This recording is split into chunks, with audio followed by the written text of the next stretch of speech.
बिस्मिल्लाहिर्रहमानिर्रहीम अस्सलाम वालेकुम प्यारा दोस्तों, एक नई वीडियो सां गॾु जी ख़िदमत में हाज़िर आहियूं। प्यारा दोस्तों, अॼु जंहिं अदाकारा जे बारे में ॻाल्हाईंदासीं उन जो नालो आहे किरण लगारी। जी हाँ दोस्तों, किरण लगारी खे त तव्हां सुञाणंदा हूंदा। किरण लगारी पाकिस्तान न बल्कि सिंध जी उहा पहिरीं वाहिद बोल्ड लड़की आहे जंहिं जिद्दत सां पंहिंजी एक्टिंग में नवां आणण जी कोशिशि कई। एक्टिंग हुजे, मॉडलिंग हुजे या सिंगिंग हुजे, किरण लगारी हर शोबे में परफेक्ट हूंदी हुई। पर क़िस्मत जी ॻाल्हि इहा आहे त क़िस्मत किरण लगारी जो साथ न ॾिनो।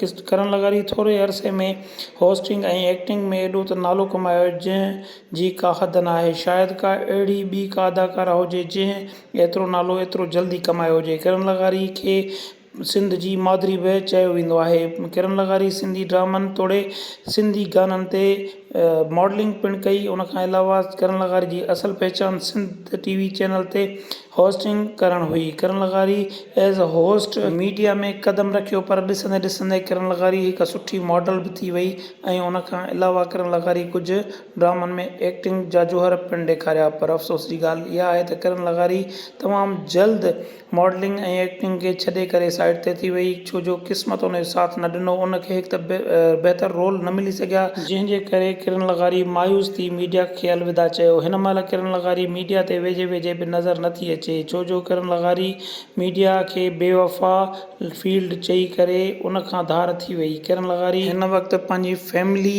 ठाहिण जे चकर में आहे, यानी कि उहा शादी करण जे चकर में आहे, पर अञा ताईं हुनजी शादी न थी आहे, जॾहिं त हुनजी उमिरि 38 साल थी चुकी आहे।